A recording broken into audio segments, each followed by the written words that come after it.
పేరు సత్యనారాయణ అండి. అక్కడ కాకినాడ టౌన్లో తమ్మవరం అది. మా అబ్బాయికి వైద్యించే క్యాన్సర్ అదే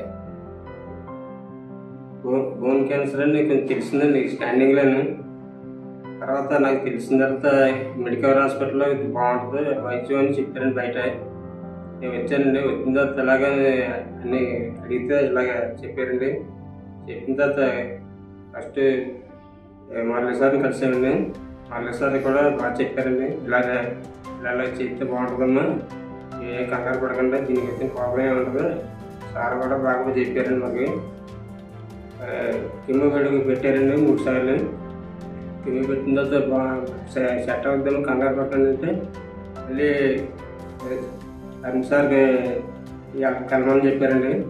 అన్నిసార్లు వెళ్ళండి. ఆయన కూడా మంచిగా కంగారు పడకండి అమ్మా, దీనికి అదే వచ్చిన ప్రాబ్లం లేదు, నేను చూసుకుంటాను, నాకు ఏ ఇబ్బంది లేదు, నాకు నేను సాధ్యమైన మొత్తం నేను చేస్తానమ్మా, కంగారు పడకండి, చిన్న వయసు కదా.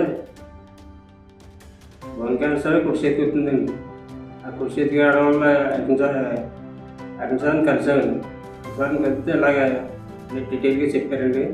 చెప్పిన తర్వాత పొలవని చెప్తానమ్మా, మీరు కంగారు పడకండి, దీనికి ప్రాబ్లం లేదు, నేను చేస్తాను, మీకు ధైర్యంగా నిలబడండి అని చెప్పారండి. ఫస్ట్ మరొకసారికి కలిసామండి. మరొకసారి దగ్గరికి వెళ్ళిన తర్వాత కిమోలు పెట్టాలని చెప్పారండి. కిమోలు పెట్టారండి.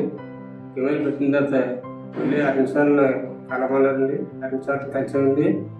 అన్నిసార్లు కూడా ఒక ధైర్యంగా కొంచెం చెప్పి కంగారు పడకుండా నా వంతు నేను గ్యారెంటీగా నేను దీన్ని చక్కబడిని చేస్తాను, మీరు ధైర్యంగా మాకు చెప్పారండి.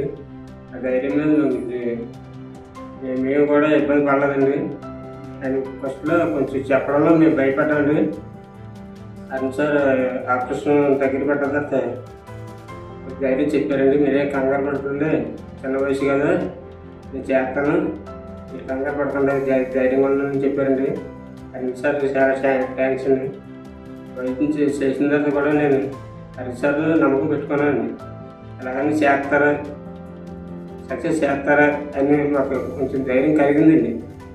కలిగిన తర్వాత ఆయన కూడా సొంత మనిషిలాగా అన్నీ జాగ్రత్తగా చెప్పండి, జాగ్రత్తగా చేసాను, ధైర్యంగా మాకు ఏ ఇబ్బంది లేకుండా అన్నిసార్లు ఒక దేవుడి రూపంలో ఆయన వచ్చి మా అబ్బాయికి 2 రోజులు ప్రోగ్రామించినట్టు కలిగించినట్టు ఇంకా చెప్పాలంటే అంత ఆయనే దేవుడు అనుకున్నాను ఇప్పుడు ప్రస్తుతానికి. దేవుడి రూపంలో వచ్చి ఆయన చెప్పిన దాని మీద ఇంకా ఎక్కువ చేశారండి. మరి చాలా థ్యాంక్స్ అండి అన్ని సార్. నమస్తే అండి.